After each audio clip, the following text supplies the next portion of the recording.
From Michael McCaul. He's a Republican from Texas, and he is the chair of the Homeland Security Committee. Your reaction to all of this, please, Mr. Chairman.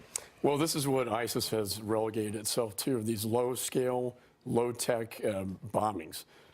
As we see the caliphate being crushed in Iraq and Syria and defeated in Iraq and Syria, the balloon is squeezing. They're moving elsewhere. Foreign fighters are going to Europe. This radicalization over the internet is still, I believe, the biggest threat. I think this individual was ISIS-inspired, from my understanding, and it all comes from the power of the internet. You could have devastating impact, however. One individual on a subway station in New York City, highly vulnerable. I don't see how you can protect everybody against this kind of threat, and the impact is very, very significant. It's virtually impossible to stop all these attacks. One person with a homemade device, explosive.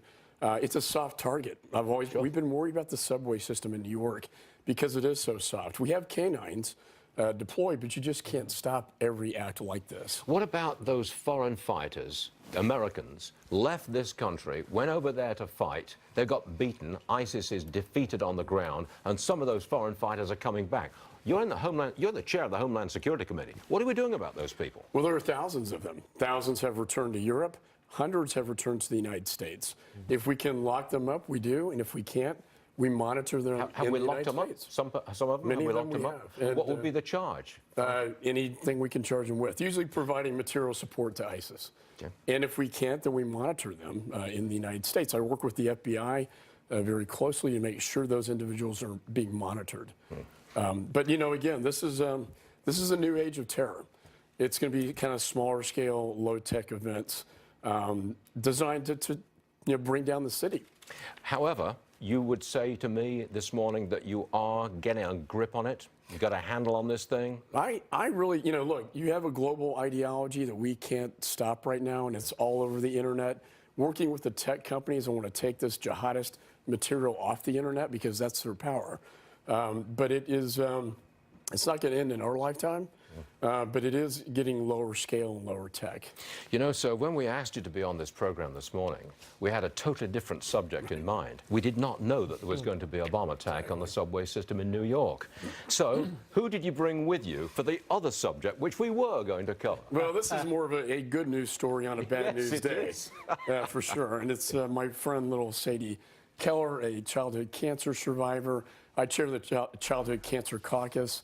And she is my best advocate, best face, and voice for the cause to defeat childhood cancer. Am I right, producer? We're going to take a break, and Sadie will join us after the break? No, Sadie is with us as of here and now. Excellent.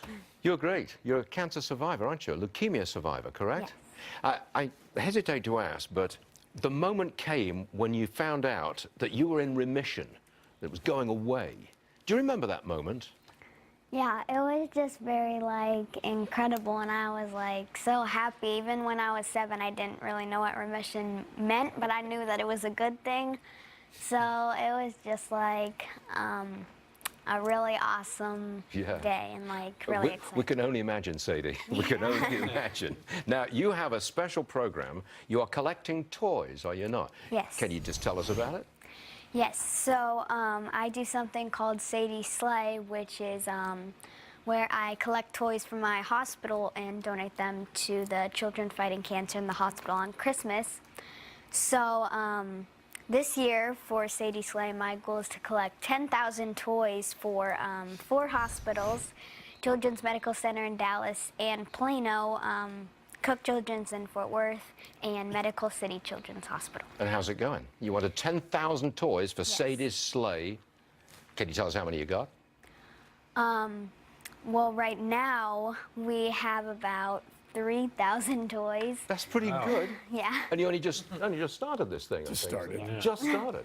Well, I shouldn't have asked you that. I should have said, you're almost close to your goal. That's really good. Sadie's Sleigh, is that correct? You look terrific. You look like a picture of great health. Just wonderful. It's great to have you with us this morning. Congressman, thanks for bringing this young lady in. Thank you, Varney. Another Texan, right? She is. She is. She's very strong. Yes, Texas strong. Congratulations, young lady. It's great to have you on the show. Good stuff. Thank you for having me. Sadie's Sleigh. Remember that. More Varney after this.